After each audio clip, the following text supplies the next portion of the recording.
그날따라 하늘은 유난히 높고 푸르렀다. 10월의 마지막 주. 서울의 공기는 코끝을 스치는 서늘함과 폐부 깊숙이 스며드는 상쾌함이 뒤섞여 있었다. 하지만 우리 가족에게 그 하늘은 그저 또 하나의 고된 하루를 예고하는 배경일 뿐이었다.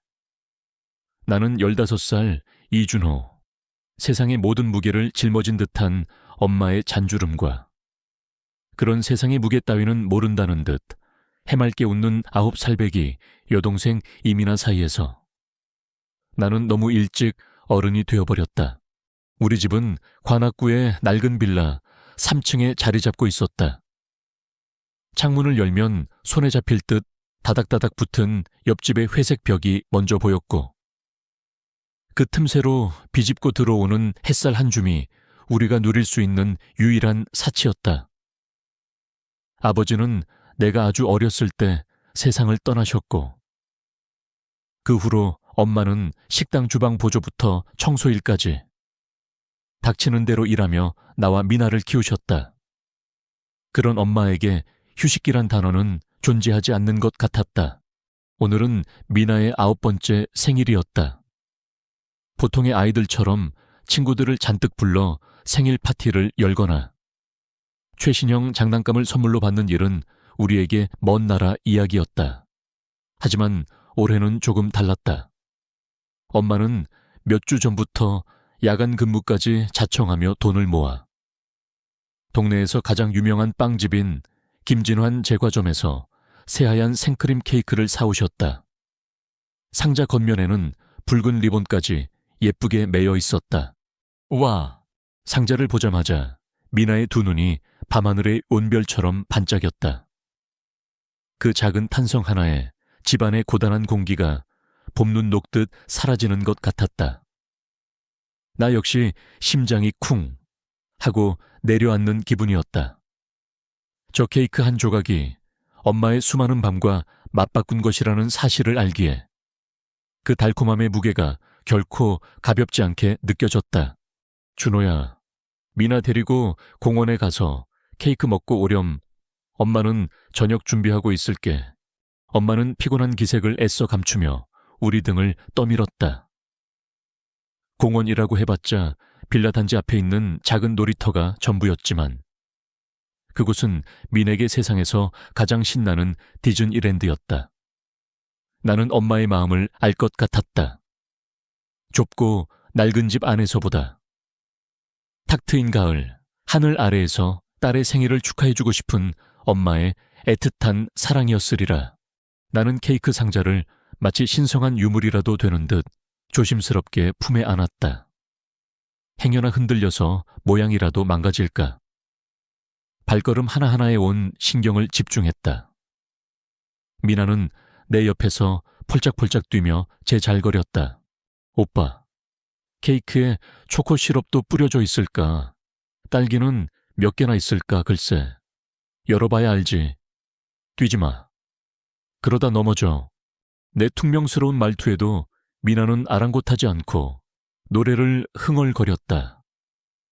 그 모습에 나도 모르게 입가에 옅은 미소가 번졌다. 그래.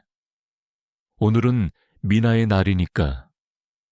이 순간만큼은 세상의 모든 걱정을 잊고 그냥 9살짜리 동생을 둔 평범한 오빠가 되고 싶었다.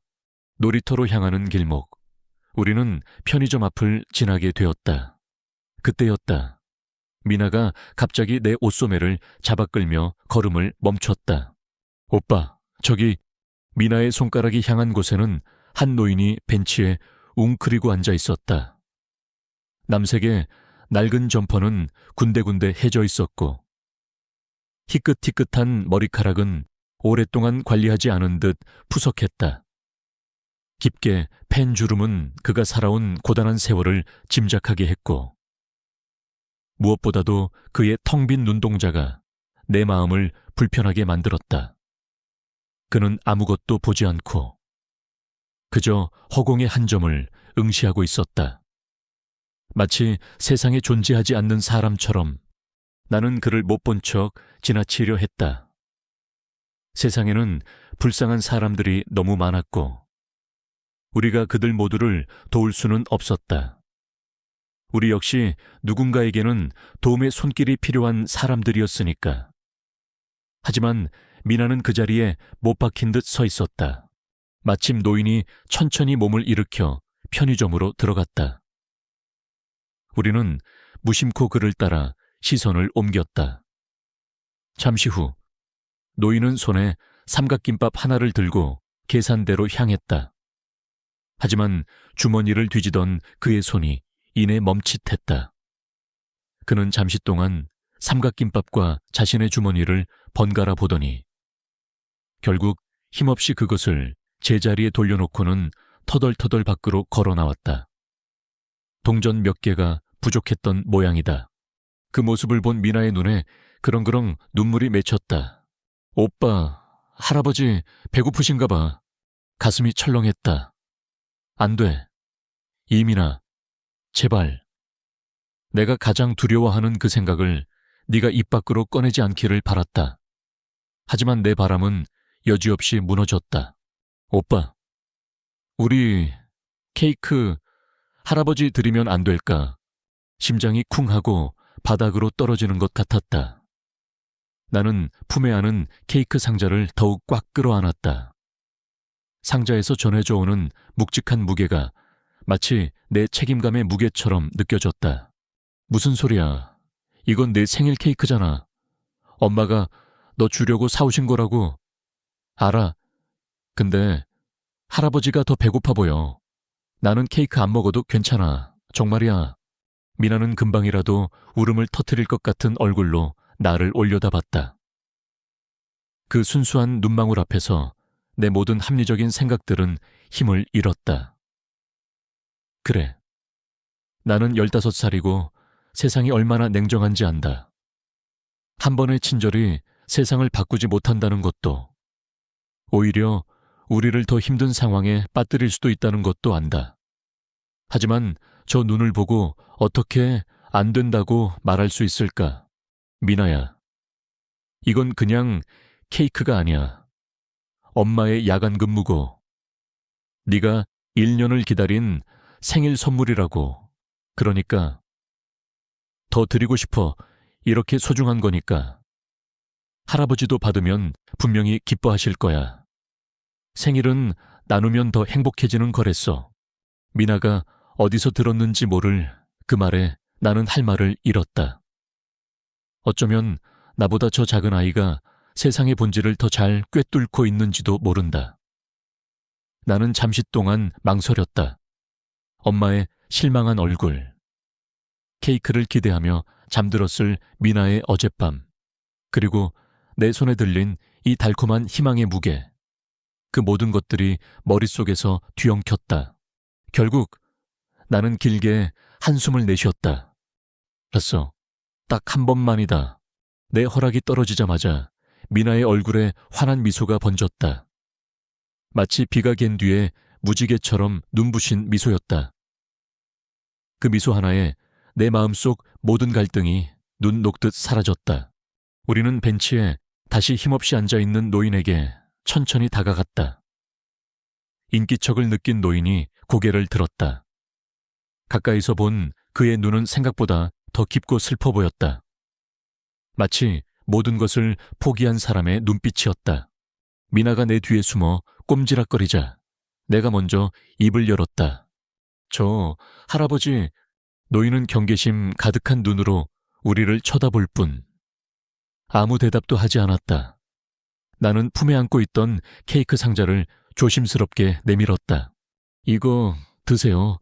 노인의 시선이 케이크 상자와 내 얼굴을 번갈아 오갔다. 그의 미간에 의심과 혼란의 주름이 깊게 패였다. 시유했다. 필요 없어. 그는 고개를 저으며 시선을 다시 허공으로 돌렸다. 그의 목소리는 낙엽처럼 버석거렸다. 그 거절은 단호했지만 그 안에는 깊은 자존심과 함께 미세한 떨림이 섞여 있었다. 그때 내 등 뒤에 숨어있던 미나가 용기를 내어 한 걸음 앞으로 나섰다. 할아버지, 오늘 제 생일이에요. 작고 맑은 미나의 목소리에 노인의 어깨가 움찔했다. 이거 제 생일 케이크인데 할아버지랑 같이 먹고 싶어요. 할아버지가 드시면 제 생일이 더 특별해질 것 같아요. 미나는 두 손으로 케이크 상자를 받아들고는 노인의 무릎 위로 조심스럽게 올려놓았다. 그 작은 손길에 어떤 마법이 있었던 걸까? 굳게 닫혀 있던 노인의 표정이 아주 미세하게 흔들렸다. 그는 몇십 년 만에 처음으로 빛을 본 사람처럼 눈을 가늘게 뜨고 미나를 바라보았다. 한참 동안 침묵이 흘렀다. 주변의 소음은 멀어지고 오직 우리 세 사람과 낡은 벤치, 그리고 그 위에 놓인 케이크 상자만이 세상의 전부인 것 같았다. 마침내 노인의 거친 손이 떨리는 것을 보았다. 그는 아주 천천히, 마치 깨지기 쉬운 보물이라도 다루듯 케이크 상자에 붉은 리본을 매만졌다. 그리고 그의 눈에서 눈물 한 방울이 툭 하고 떨어졌다. 그것은 주름진 뺨을 타고 내려와 낡은 점퍼 깃 위로 스며들었다. 슬픔의 눈물인지 감사의 눈물인지 알 수 없었다. 그는 아무 말도 하지 않았다. 그저 고개를 떨군 채 조용히 어깨를 들썩일 뿐이었다. 그 모습을 보자 나 역시 목이 메어왔다. 조금 전까지 품고 있던 아까운 마음, 억울한 마음이 모두 부끄러워졌다. 나는 그저 아무 말 없이 미나의 작은 어깨를 감싸 안았다. 고맙다. 아주 오랜 시간이 흐른 뒤 노인이 겨우 쥐어짜낸 목소리가 가을 바람에 실려 흩어졌다. 우리는 노인에게 정중히 인사를 하고 뒤돌아섰다. 케이크는 사라졌지만 어쩐지 내 손은 조금 전보다 훨씬 가벼워진 기분이었다. 집으로 돌아오는 길, 미나는 내 손을 꼭 잡고 아무 말도 하지 않았다. 하지만 나는 알 수 있었다. 미나는 오늘 세상에서 가장 멋진 생일 선물을 받은 것이다. 그날 밤, 나는 잠들기 전 창밖을 내다보았다. 도시의 불빛들이 별처럼 반짝이고 있었다. 오늘 우리가 한 일이 과연 잘한 일일까? 내일 엄마에게는 뭐라고 설명해야 할까? 수많은 생각들이 머릿속을 맴돌았지만 마음 한구석은 이상하게도 따뜻했다. 그것은 마치 차가운 방 안에 피어오른 작은 온기 같았다. 하지만 나는 알지 못했다. 그 작은 온기가 내일 아침 우리 집 문을 두드리게 될 차가운 폭풍의 전조였다는 것을. 다음 날 아침 세상은 아무 일도 없었다는 듯이 평온했다. 밤새 내 걱정을 비웃기라도 하듯 창문 틈으로 새어 들어온 햇살은 어제보다 한 뼘은 더 길게 방바닥에 내려앉아 있었다. 나는 잠에서 깨자마자 옆자리를 더듬었다. 곤히 잠든 미나의 고른 숨소리가 들려왔다. 어젯밤 미나는 케이크를 없이도 세상에서 가장 행복한 표정으로 잠이 들었다. 그 모습을 보며 안도했지만 한편으로는 엄마에게 무슨 말을 해야 할지 머릿속이 복잡했다. 아니나 다를까 우리가 식탁에 앉자마자 엄마가 물었다. 그래서 케이크는 맛있었어, 미나. 좋았지? 엄마의 얼굴에는 밤샘 근무의 피곤함 속에서도 딸의 생일을 챙겨줬다는 뿌듯함이 묻어 있었다. 나와 미나는 약속이라도 한 듯 서로의 얼굴을 쳐다보았다. 먼저 입을 연 것은 미나였다. 엄마, 사실은 케이크 못 먹었어요. 엄마의 미소가 순간 멈칫했다. 못 먹다니 왜 준호가 또 장난쳤어? 엄마의 시선이 내게로 향했다. 나는 고개를 저으며 어제 있었던 일을 전부 털어놓았다. 공원 벤치에 앉아있던 할아버지의 텅 빈 눈동자, 편의점에서 삼각김밥을 내려놓던 떨리는 손, 그리고 케이크를 드려도 되냐고 묻던 미나의 간절한 목소리까지. 이야기를 하는 내내 나는 엄마의 얼굴을 참아 제대로 쳐다볼 수 없었다. 엄마가 얼마나 힘들게 그 돈을 모았는지 알기에 실망하거나 화를 내실까봐 두려웠다. 이야기가 끝나고 잠시 무거운 침묵이 흘렀다. 나는 고개를 푹 숙인 채 엄마의 판결을 기다렸다. 그랬구나. 예상과는 다른, 너무나도 차분한 목소리였다. 나는 천천히 고개를 들었다. 엄마는 화를 내고 있지 않았다. 그저 복잡한 표정으로 미나와 나를 번갈아 바라보고 있었다. 그래서 그 할아버지가 케이크를 받으셨고, 네, 우셨어요. 미나의 말에 엄마의 눈가가 살짝 붉어지는 것 같았다. 엄마는 자리에서 일어나 말없이 미나를 꼭 안아주었다. 그리고는 내 머리를 쓰다듬으며 말했다. 잘했어. 우리 아들, 우리 딸, 엄마가 사준 케이크보다 훨씬 더 값진 일을 했네. 엄마는 너희가 자랑스러워. 그 순간 내 마음을 짓누르고 있던 커다란 바위 하나가 사라지는 기분이었다. 엄마는 우리를 혼내지 않았다. 오히려 우리의 편이 되어주었다. 식탁에는 케이크 대신 김이 모락모락, 나는 밥과 된장찌개뿐이었지만 그 어떤 생일 잔치보다도 따뜻한 아침이었다. 하지만 그 평화는 오래가지 않았다. 우리가 막 식사를 마치고 설거지를 하려던 참이었다. 창밖에서 들려오는 낮고 조용한 엔진 소리에 나도 모르게 창가로 다가갔다. 우리 동네에서는 좀처럼 듣기 힘든 매끄럽고 절제된 소리였다. 그리고 나는 보고야 말았다. 우리 낡은 빌라 건물 앞에 영화에서나 볼 법한 검은색 세단 한 대가 서 있었다. 먼지 하나 없이 반짝이는 검은색 차체는 주변의 낡은 풍경과 극명한 대조를 이루며 기묘한 위압감을 뿜어냈다. 마치 흑백 그림 속에 잘못 끼워 넣은 컬러 사진처럼. 그 존재 자체가 비현실적이었다. 엄마, 저거... 내 목소리에 엄마와 미나도 창가로 다가왔다. 우리는 숨을 죽인 채 그 차를 바라보았다. 그때 차의 뒷문이 스르륵 열리더니 잘 닦인 검은색 구두가 먼저 땅을 디뎠다. 곧이어 각 잡힌 군복을 입은 남자 2명이 채서 내렸다. 한 명은 나이가 지긋하고 어깨에는 번쩍이는 계급장이 달린 중년의 장교였고, 다른 한 명은 그를 보조하는 듯한 젊은 부사관이었다. 그들은 차 문을 닫고는 잠시 주변을 둘러보더니 망설임 없이 우리 빌라 입구로 향했다. 심장이 철렁 내려앉았다. 왜 군인들이 여기에? 엄마의 목소리가 가늘게 떨렸다. 나 역시 머릿속이 하얘졌다. 왜 군인들이 우리 집을 찾아온단 말인가? 머릿속에서 수만 가지 최악의 시나리오가 폭풍처럼 휘몰아쳤다. 어제 그 할아버지 때문인가? 우리가 드린 케이크를 먹고 탈이라도 나신 건가? 아니면 혹시 그 할아버지가 사실은 이상한 사람이어서 우리를 신고한 걸까? 불쌍한 사람인 줄 알았는데 혹시 우리에게 원한을 품고 안갚음하러 온 건가? 아니면 전혀 상관없는 다른 일일까? 우리가 모르는 사이에 엄마에게 무슨 일이 생긴 걸까? 온몸의 피가 차갑게 식는 기분이었다. 나는 본능적으로 미나를 내 등 뒤로 숨겼다. 미나는 겁에 질려 내 옷자락을 꽉 붙잡았다. 손끝이 파르르 떨리는 것이 느껴졌다. 엄마, 문 열어주지 마세요. 내가 다급하게 말했지만 이미 늦었다.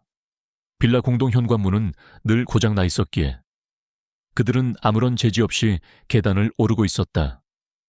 쿵, 쿵, 쿵. 한 걸음, 한 걸음. 계단을 울리는 군화 소리가 마치 우리 가족의 심장 소리처럼 크게 들렸다.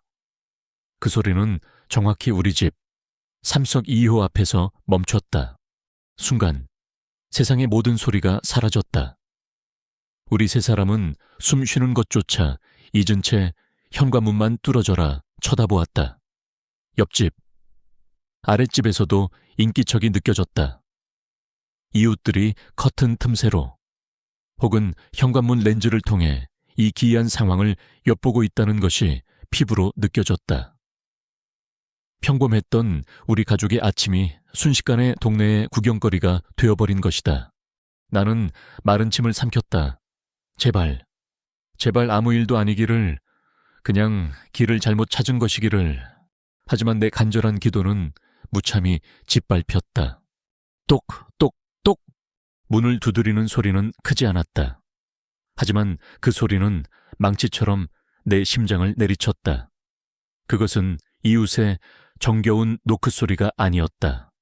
모든 감정이 배제된 차갑고 기계적이며 거스를 수 없는 권위를 담은 소리였다.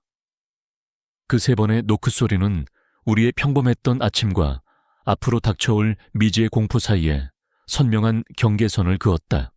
엄마는 하얗게 질린 얼굴로 나와 미나를 바라보았다. 그 눈빛은 어떡하지? 라고 묻고 있었다. 나는 아무 대답도 할 수 없었다. 그저 미나를 더 꽉 끌어안고 덜덜 떨리는 몸을 애써 진정시키려 할 뿐이었다. 똑똑똑! 다시 한번 조금 더 단호한 노크 소리가 울렸다. 시간은 영원처럼 느리게 흘러갔다. 이제 더는 피할 수 없었다. 엄마는 결심한 듯 심호흡을 한번 하고는 떨리는 손으로 문고리를 향해 천천히 손을 뻗었다. 삐걱거리는 문고리 소리가 그날따라 유난히 크게 들렸다. 나는 눈을 질끈 감았다.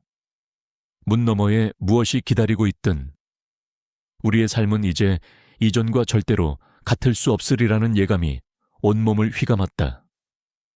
엄마의 떨리는 손이 마침내 문고리를 돌렸다. 낡은 경첩이 내는 비명 같은 소리와 함께 문이 천천히 열렸다. 나는 미나를 등 뒤에 단단히 숨긴 채 엄마의 어깨 너머로 문 밖을 훔쳐보았다. 문 앞에는 2명의 군인이 그림자처럼 서 있었다. 그들의 잘 다려진 군복과 반짝이는 군화는 우리 집의 낡은 복도와는 이질적인 풍경을 만들어냈다.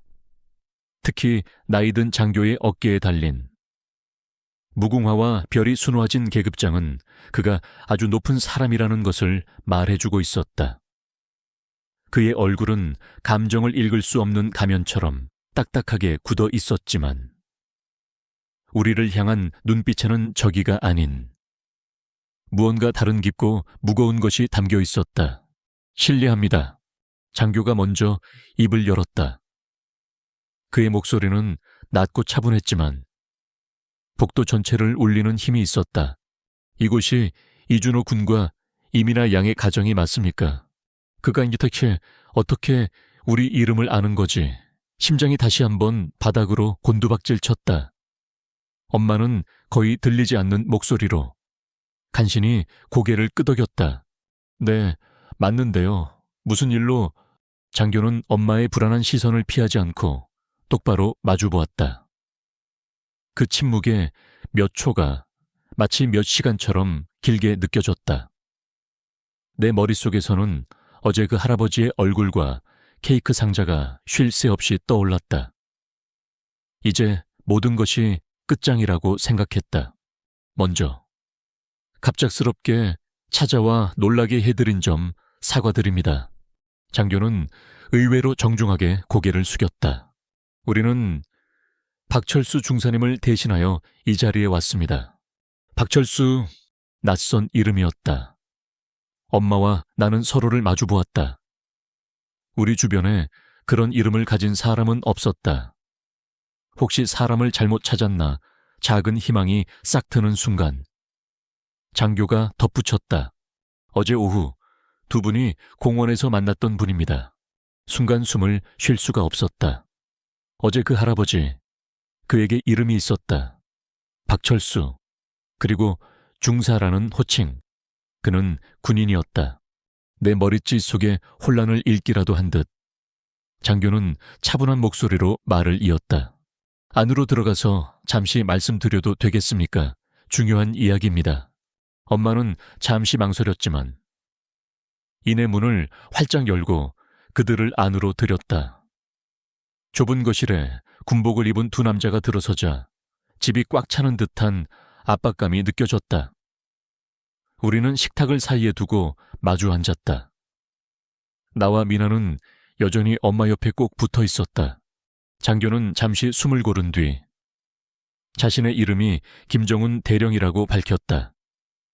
그는 우리 가족을, 특히 나와 미나를 아주 오랫동안 바라보았다. 그 눈빛은 더 이상 차갑지 않았다. 오히려 무언가 경이로운 것을 보는 듯한 복잡한 감정이 서려 있었다. 어디서부터 말씀을 드려야 할지 모르겠습니다만 김대령은 천천히 입을 열었다. 두 분이 어제 만난 박철수 중사님은 보통 분이 아니십니다. 그분은 대한민국 육군이 가장 자랑스러워하는 전쟁 영웅 중 한 분이십니다. 전쟁 영웅. 나는 내 귀를 의심했다. 남루한 점퍼, 텅 빈 눈동자, 삼각김밥 하나 살 돈이 없어서 돌아서던 그 초라한 모습과 전쟁 영웅이라는 단어는 도저히 연결되지 않았다. 박 중사님은 1971년 월남전에 파병되셨습니다. 그리고 그해 가을 안케 패스 전투에서 상상조차 할 수 없는 용기를 보여주셨습니다. 김대령의 목소리가 조금씩 힘을 얻기 시작했다. 당시 박 중사님의 소대는 수적으로 압도적인 적군에게 포위되어 전멸 직전의 위기에 처했습니다. 통신은 두절되고 지원 병력은 오지 않는 절망적인 상황이었죠. 모두가 죽음을 각오했을 때 박 중사님은 홀로 적진의 심장부로 뛰어드셨습니다. 중상을 입은 몸으로 기관총 진지를 파괴하고 동료들이 퇴각할 시간을 벌어주셨습니다. 그 덕분에 소대원 전원이 목숨을 구할 수 있었습니다. 기적 같은 일이었습니다. 나는 숨을 죽인 채 이야기에 빠져들었다. 그것은 마치 영화 속 한 장면 같았다. 하지만 그 주인공이 어제 우리가 만난 그 할아버지라니 도저히 믿을 수가 없었다. 그 공로를 인정받아. 박철수 중사님은 대한민국 군인에게 주어지는 최고 연계인 태극무 공훈장 수훈자로 결정되셨습니다. 하지만 김대령의 목소리가 무겁게 가라앉았다. 박 중사님은 귀국 후 훈장을 받지 않으셨습니다. 아니, 받지 못하셨습니다. 전투에서 얻은 극심한 외상 후 스트레스 장애와 자신만 살아남았다는 생존자의 죄책감에 시달리셨습니다. 전쟁 영웅이라는 칭호가 그분에게는 영광이 아니라 고통이었던 겁니다. 결국 박 중사님은 가족과 전우들의 곁을 떠나 스스로를 세상에서 지워버리셨습니다. 그 후로 40년이 넘는 세월 동안 저희 군과 국가보훈부는 수소문하며 그분을 찾아 헤맸습니다. 국가가 영웅에게 진 빚을 갚기 위해서였지만 그분은 마치 유령처럼 사라져버리셨죠. 이야기를 듣는 동안 엄마는 손으로 입을 막은 채 눈물을 흘리고 있었다. 나 역시 온몸에 소름이 돋았다. 어제 우리가 본 그의 텅 빈 눈동자, 그 안에 그런 끔찍한 고통과 슬픔이 담겨 있었을 줄이야. 김대령은 나와 미나를 번갈아 바라보며 말을 이었다. 그의 눈에는 이제 명백한 감동이 서려 있었다. 수십 년 동안 굳게 닫혀있던 그분의 마음을 연 것은 군대도 정부도 아니었습니다. 바로 여기 있는 두 아이의 작은 케이크였습니다. 어제 두 분의 친절을 받은 후 박 중사님은 40년 만에 처음으로 살고 싶다는 생각을 하셨다고 합니다. 자신이 아직 이 세상에서 잊혀지지 않았다는 것, 누군가에게 이유 없는 친절을 받을 수 있는 존재라는 사실이 그분에게는 기적과도 같았다고요. 그리고 어젯밤 그분은 남은 동전을 모두 긁어모아 공중전화로 참전용사 긴급지원센터에 전화를 거셨습니다. 저희가 10년 넘게 기다려온 그 전화 한 통을요. 그 순간 옆에 있던 젊은 부사관이 가방을 열어 낡은 서류철 하나를 꺼냈다. 그리고 그 안에서 흑백 사진 한 장을 꺼내 우리에게 보여주었다. 사진 속에는 앳된 얼굴의 젊은 군인이 군복을 입고 늠름하게 서 있었다. 까맣고 총기 넘치는 눈, 굳게 담은 입술, 그리고 세상을 다 가질 것 같은 당당한 표정. 사진 아래에는 육군 중사 박철수, 1971년이라고 적혀 있었다. 나는 사진 속에 젊은 군인과 어제 벤치에 앉아있던 초라한 노인의 모습을 겹쳐보았다. 같은 사람이었다. 그 40년의 세월이 한 사람을 어떻게 무너뜨릴 수 있는지, 그 잔인한 시간이 사진 한 장을 통해 고스란히 느껴졌다. 이제 그분의 텅 빈 눈동자가 왜 그렇게 슬퍼 보였는지 알 것 같았다. 나는 고개를 돌려 미나를 보았다. 미나는 커다란 눈에 눈물이 가득 고인 채 사진 속 젊은 군인과 우리 앞에 앉은 김대령을 번갈아 보고 있었다. 내 동생은 그저 불쌍한 할아버지에게 케이크를 나눠준 것이 아니었다. 자신도 모르는 사이에 잊혀진 전쟁 영웅의 영혼을 구원한 것이었다. 나의 그 짧은 망설임과 계산적인 생각이 너무나도 부끄러워지는 순간이었다. 김대령은 자리에서 일어나 우리 앞에 정중하게 허리를 숙였다. 저희가 오늘 이곳에 온 이유는 박철수 중사님께 국가가 진 빚을 갚고 그분을 마땅히 받으셔야 할 최고의 예로 모시기 위함입니다. 그는 허리를 펴고 나와 미나를 똑바로 바라보며 말했다. 그리고 그 모든 것을 가능하게 해준 두 분께 대한민국 육군을 대표하여 직접 감사를 전하기 위해서입니다.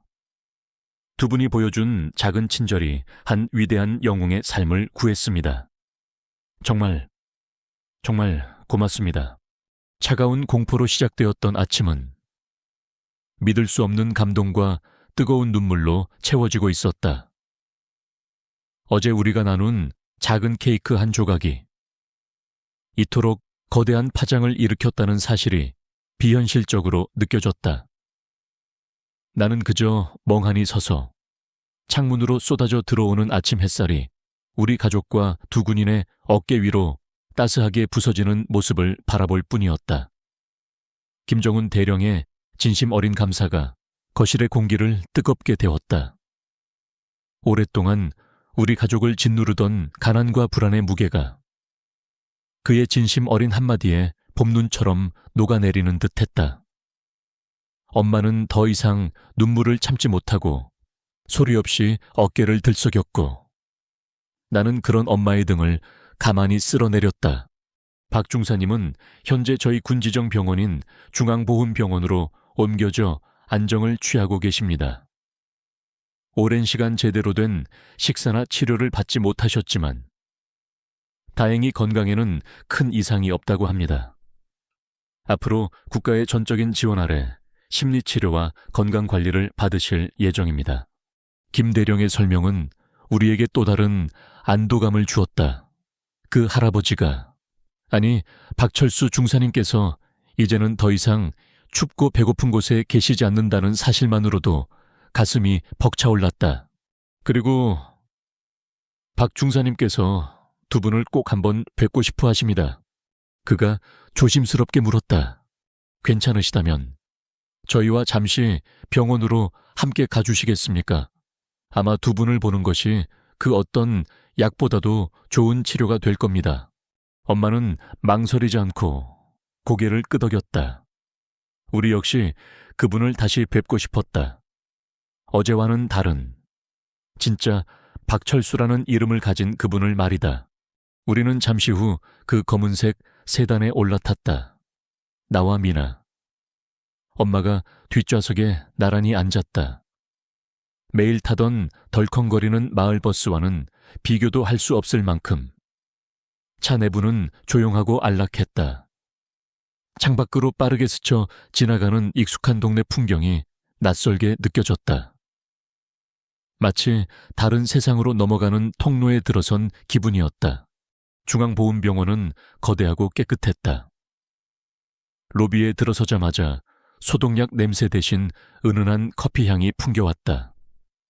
김대령의 안내를 따라 엘리베이터를 타고 VIP 병동으로 향했다.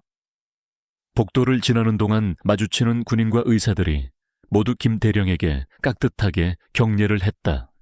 병실 문 앞에 서자 나는 나도 모르게 마른 침을 삼켰다. 문 안에는 우리가 알던 그 할아버지가 있을까?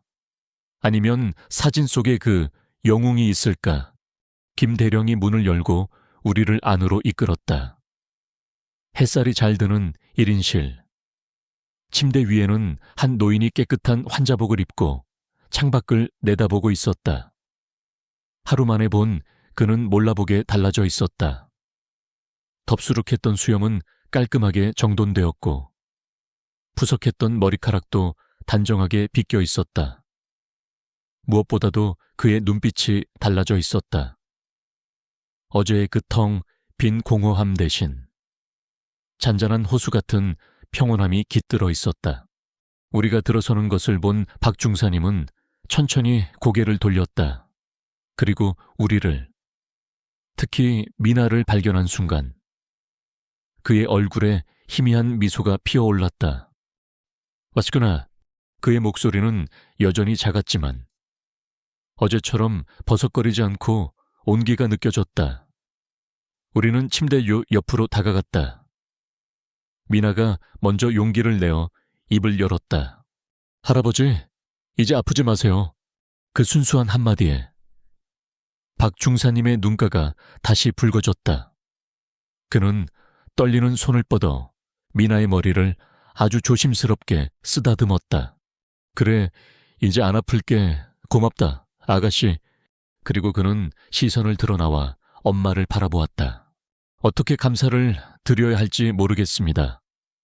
어제는 정말 죄송했습니다. 그 꼴을 보이고 싶지 않았는데 엄마는 고개를 저으며 그의 손을 따뜻하게 잡아주었다. 아닙니다.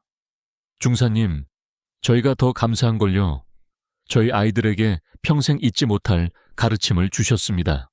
나는 그저 묵묵히 서 있었다. 무슨 말을 해야 할지 몰랐다.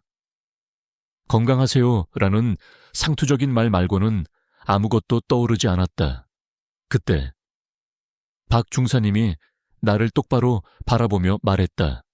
자네 눈빛을 보니 꼭 젊었을 적 내 모습을 보는 것 같았네. 세상을 전부 짊어진 듯한 그 얼굴. 이제 너무 무겁게 짊어지지 말게. 자네 동생처럼. 가끔은 세상을 그냥 믿어보는 것도 괜찮으니. 그 말을 듣는 순간 나는 가슴속에 박혀있던 무언가가 녹아내리는 것을 느꼈다. 그는 나를 꿰뚫어 보고 있었다. 나의 불안과 불신, 그리고 그 안에 감춰진 책임감까지도.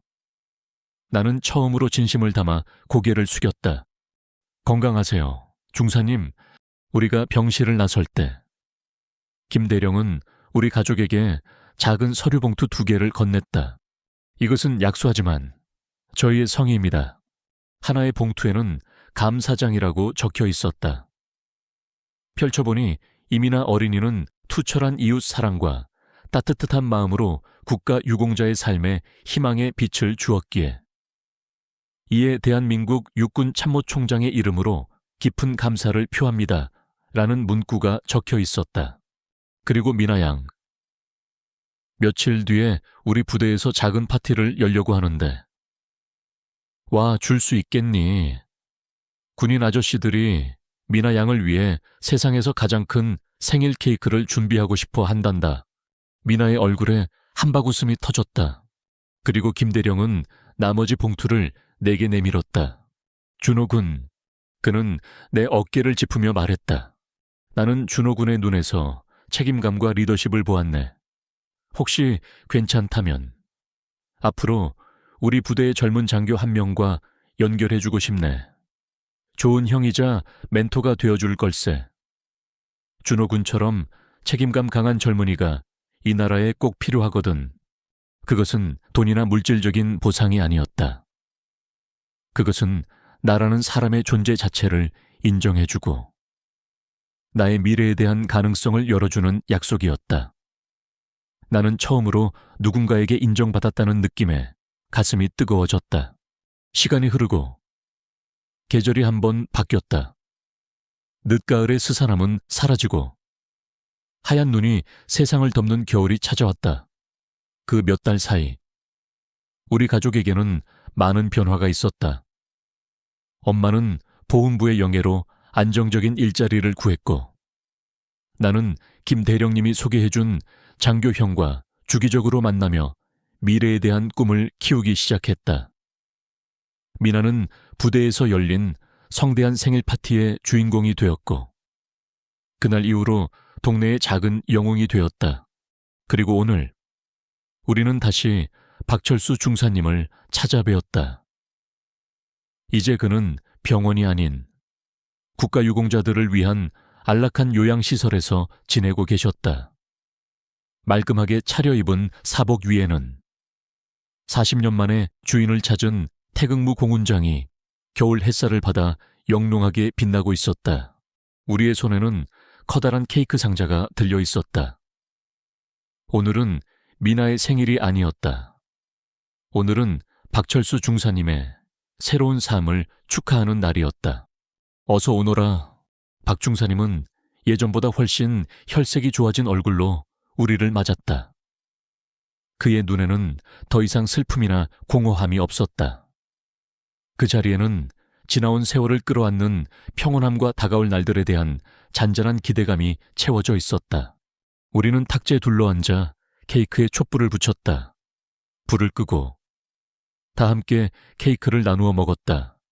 달콤한 크림이 입안에서 녹아내렸다. 나는 웃으며 케이크를 먹는 미나와 그런 미나를 따뜻한 눈으로 바라보는 박 중사님의 모습을 보았다. 그리고 깨달았다. 세상은 여전히 힘들고 어려운 곳일지 모른다. 하지만 결코 차갑기만 한 곳은 아니었다. 그 안에는 분명 따뜻한 온기가 존재하며 때로는 아주 작은 친절 하나가 세상을 바꿀 수도 있다는 것을 어느 늦가을 내 동생이 나누었던 작은 케이크 한 조각, 그 작은 선행이 만들어낸 파장은 한 잊혀진 영웅을 구하고 절망에 빠진 가족에게 희망을 주었으며 세상을 불신하던 한 소년의 마음을 통째로 바꾸어 놓았다. 창밖에는 하얀 눈이 펑펑 내리고 있었다. 나는 그 눈송이들을 보며 조용히 미소 지었다. 올겨울은 유난히 따뜻할 것 같았다.